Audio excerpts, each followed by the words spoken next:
Hello there, welcome back to another review. Today we're going to be looking at the classic 1987 buddy cop vehicle Lethal Weapon.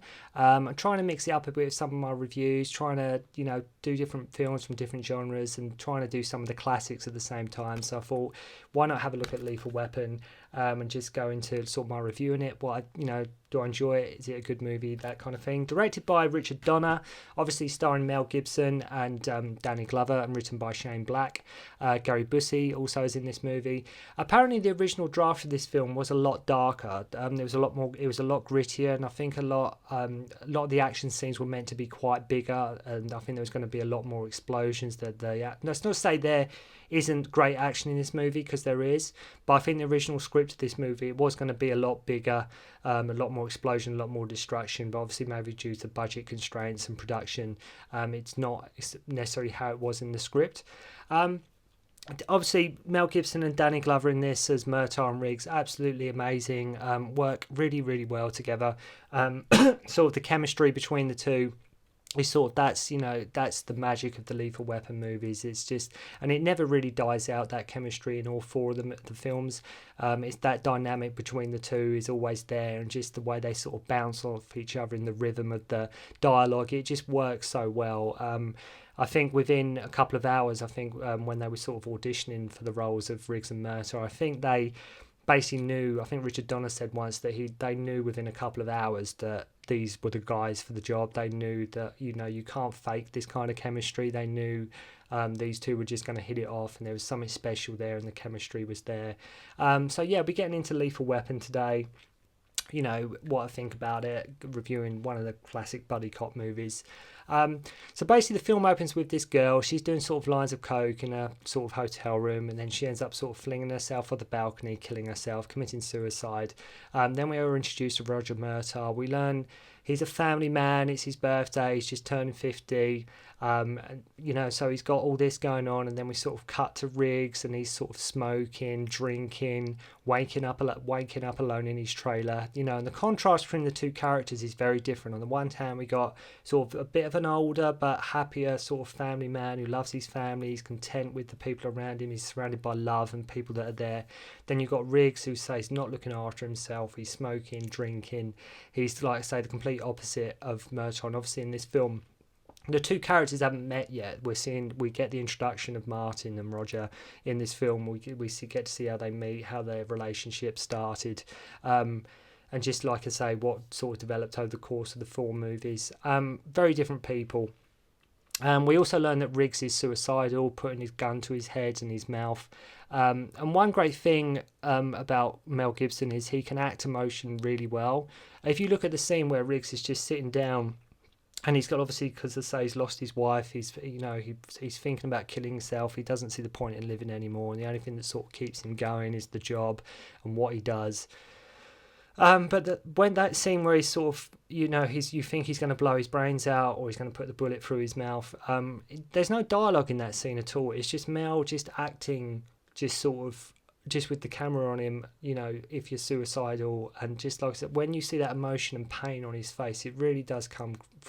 Riggs is a man that is in pain. He's in emotional pain, and he's dealing with that all on his own. And it's fantastic. If you just watch that moment with Mel, some fantastic acting there with Mel Gibson. I say no dialogue at all, just proper raw emotion.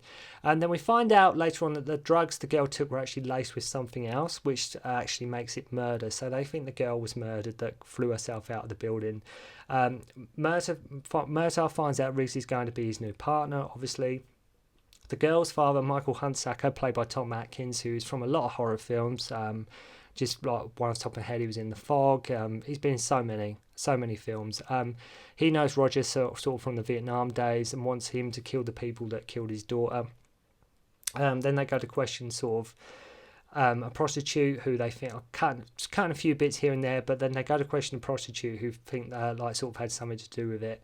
And then her house just blows up. So they go to her house, and she witnessed the jump, so she says, and then her house blows up. They're going to question her. The bomber is identified as having like sort of the same tattoo as what Riggs has, meaning that this bomber was actually elite special forces. So this is sort of high tech stuff, like mercenaries who have got some serious arsenal on them. So they start to think, okay, it's getting real now. There's something going on. It's then revealed that the girl was killed basically because of her dad, who was he was basically using his bank to front this cocaine. It was you're laundering money that coming into the country from like this they're called Shadow Company, who helped during Vietnam and was going to sort of whistleblow on what they were doing, sort of special forces back in the day, and they worked out like a cocaine drugs racket, and the bank was sort of covering for it. And Tom Atkins' character wanted to get out. They end up killing his daughter as sort of say, well, you know, just to show how serious we are if you do that. And they kill his daughter, saying, no, this is serious, you're staying in, you're not going anywhere. You say he was going to whistleblow on these guys. He tells this to Roger, and then basically they want to kill Riggs and Murtaugh and find out what they know. That's really basically the plot of the film, really. Once he confesses to Murtaugh what's actually going on, the whole film is basically Gary Busey, just Mr. Joshua, just trying to track them down and just finding out what Michael Hunsaker actually told them. That is basically sort of the last sort of third act of the film. That's all it really is. They just want to know what they know. The great thing is with the Riggs and Murtaugh characters, they both awaken each other. You know, like Roger thinks he's too old. Like I mentioned, Mel is suicidal, Riggs is suicidal, and that is sort of the base of the story. It's the relationship between these two characters that really does work, and it plays brilliantly by, you know, with Glover and Gibson. You know, the bad guys, they didn't want to kill Tom Atkins, right, as they needed his bank. This is what makes it alive. They needed Tom Atkins, like Michael Hunt said, they needed him alive, so that's why they killed his daughter, because they needed his bank sort of the front, because he was, you know, he's the sort of the man in charge. He was the one that's going to help them with the cocaine and the smuggling and what, you know, just the front for their drug operation. So they kill his daughter, and then you think, right, okay, but then they just kill him anyway. Like, they just kill him anyway. Like, they just, like, so what, you're not going to use his bank anymore then? I mean, these dudes aren't subtle. Like, Riggs and Murtaugh are right there at his daughter's funeral, and they just come across in a helicopter with guns and everything. First they blow up somebody's house with, like, high-tech explosives. That's the first thing they do. I mean, these guys are meant to be... They may be really high-tech and special forces and this kind of thing, but subtle is not in their job description. They are not subtle at all. They are like, right, we need to dispose of her, we've got to get rid of her. Well, let's just blow up her house. That won't cause any... that won't cause any concern at all. Nobody's going to raise an eyebrow to that if we just blow up her house in the middle of the day. Okay. Then, like I say, they blow up a house, then they assassinate Michael Hunsaker via helicopter at his daughter's funeral, as I mentioned. Bearing in my mind both times that Riggs and Murtaugh just so happened to be there. They just so happened to be walking to a house, it blows up. They're at the funeral, right, let's kill him. You know, surely if they're gonna do that, wouldn't it have made more sense to do it subtly or like stealthily, or get some ninjas, or I don't know. But they do it right, middle of the day. Let's go with an attack. Like, let's get on a chopper and I'll just shoot loads of bullets and just kill him. But I thought you needed him to keep the bank so you could to cover your operations.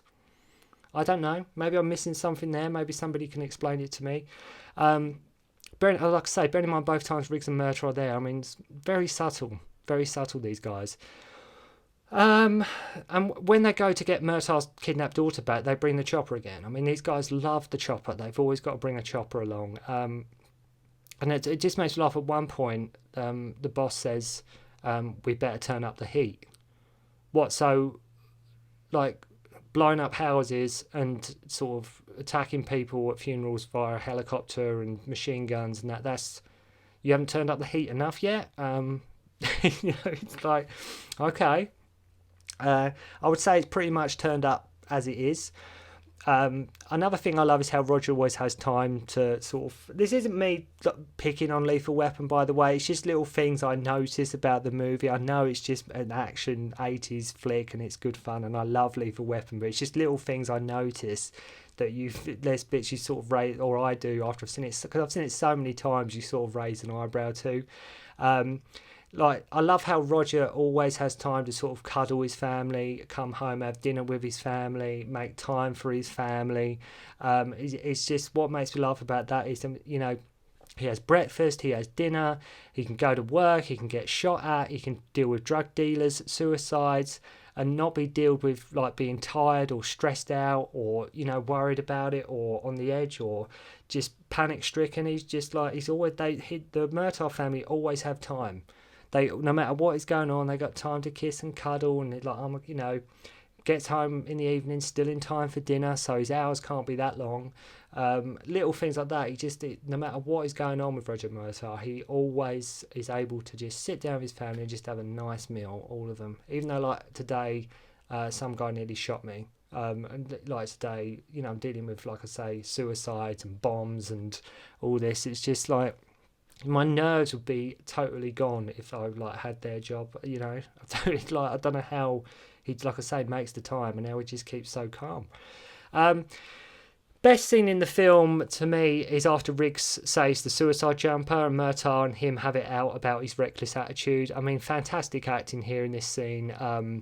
With them two shouting at each other, getting it all out, and the emotions are high, and like Murtaugh sort of goading Riggs into sort of killing himself, and sort of like finding out if he really is crazy. Like, is this, you know, are you actually deranged? Is this how you actually think? Is this your reaction to things?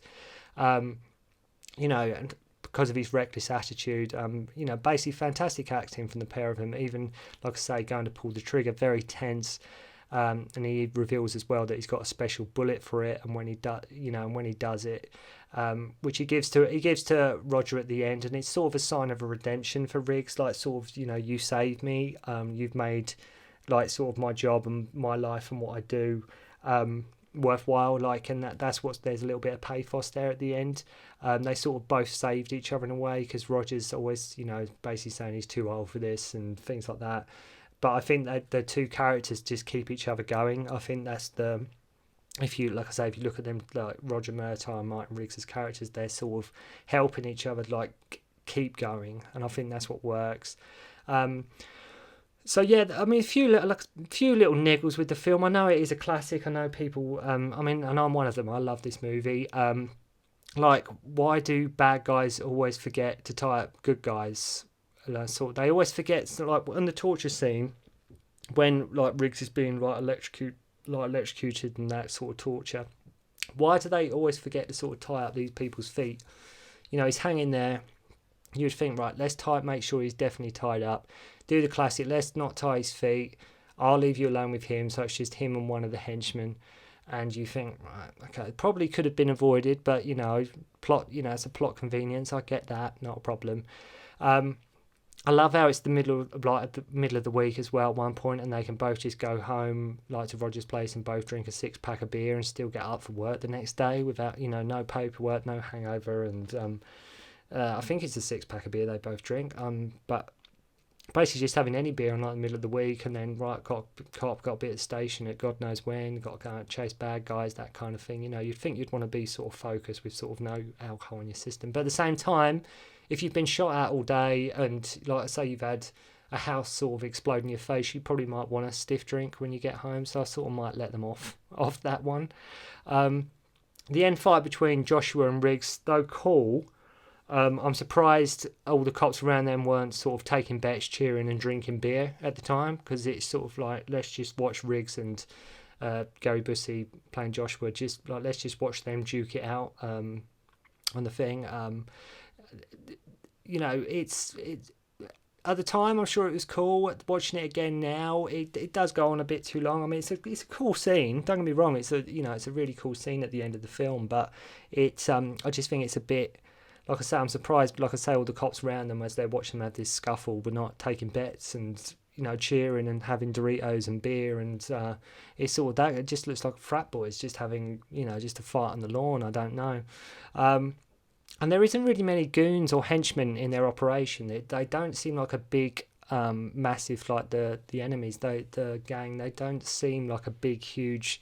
There's a lot of them. It doesn't seem there's a lot for them to deal with.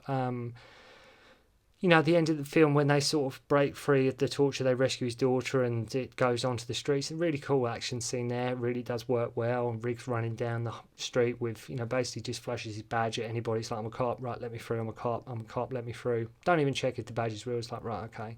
But the ending is good. The ending works. You know, but there's just, like I said, there's not many, it doesn't seem to be many henchmen in the operation. It does seem like a small outfit. I mean, you know, the shipment and handling of the drugs they smuggle in is never sort of actually explained. They don't, I suppose they feel they don't even really need to show that. They don't, it's not really important. But I know they say about a shipment at one point, but it's never really made crystal clear how they get the drugs in. Maybe I've missed something there, but I just wasn't sure if like their base of operations. I mean, was it bigger? Was it all around the country, or was it just sort of where they were? I don't know. Although, like I say, I find the action scenes to be oldish. I really do love Lethal Weapon, all of them really. I mean, really do love them. I mean, I think the first one I saw was Free. I think it was Free. When did Free come out in '92? It was 92, wasn't it? I think Free came out in, yeah, so I'd have been, I don't know, about 6 or 7? I think that was the first one I saw. And then obviously made sure I saw them all. But yeah, you know, I love the Lethal Weapon movies. Just for the chemistry, as I mentioned earlier, between Gibson and Glover, playing these two guys that, although they are very different, learn to respect and, dare I say, love each other in their own way, and of course shooting loads of bad guys in the process. I'm sure most of you have seen Lethal Weapon. I'm sure for like everybody out there that, you know, if anybody is actually watching this video, I'm sure like most people, like many of you, would have seen Lethal Weapon. If you haven't, by all means go sure to check it out, because I mean it is basically one of the classic examples of sort of the, you know, the 80s buddy cop genre. So yeah, go and check out Lethal Weapon, and thanks for watching, and I'll see you again soon.